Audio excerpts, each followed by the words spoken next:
ABA is always working in Washington to make sure the interests of our members are protected, whether it's telling the industry story to the media or testifying before Congress. Here are some recent high-profile examples.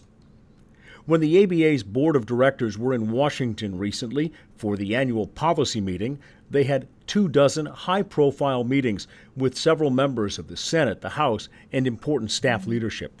These meetings were an excellent opportunity for ABA's board to talk directly with lawmakers and staff about the important issues facing the industry during the 114th Congress and beyond, especially concerning the transportation reauthorization process and the motor coach travel and tourism industry's impact on the U.S. economy. ABA is always trying to be at the forefront when it comes to government relations. Also at the ABA's Board of Directors meeting, Scott Darling, the chief counsel at the Federal Motor Carrier Safety Administration, who spoke and took questions. At the same time Mr. Darling was at the ABA's leadership meeting, ABA was presenting testimony to the House of Representatives when it comes to what ABA says is the broken system when it comes to motor coach inspections.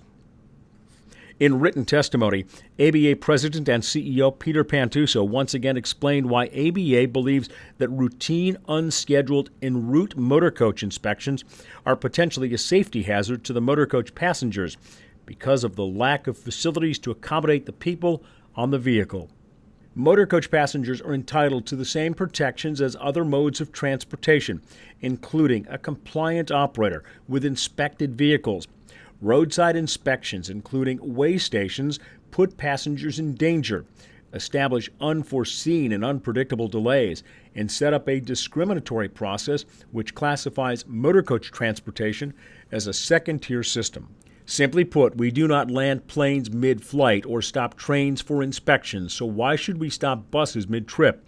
Passengers are entitled to the same safety net for motor coaches as is present in other forms of commercial public transportation. ABA's full testimony and other information is available on our website at buses.org. Also recently, ABA's Peter Pantuso was a guest on the Network Radio's Jim Bohannon Show talking about the motor coach industry. Here's a portion of that interview. You may be a unique industry in that you actually ask for more federal regulation in some cases because there are very responsible members of the bus community, the Greyhounds and Trailways of the world, and then there are some bad actors. Well, we've asked for more regulation, more dollars to enforce existing regulation for a number of years, and we need to see that continue to happen. And unfortunately, what we've seen some improvements by the Department of Transportation at getting some of the bad actors off the road. We know that they can do a better job.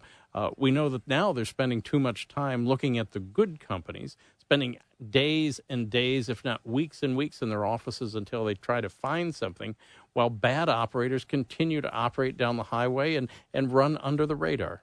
And sometimes cause accidents. And many times cause accidents. I mean, you can always predict that when you see these kinds of companies that have these poor safety records, that at some point they are literally an accident waiting to happen.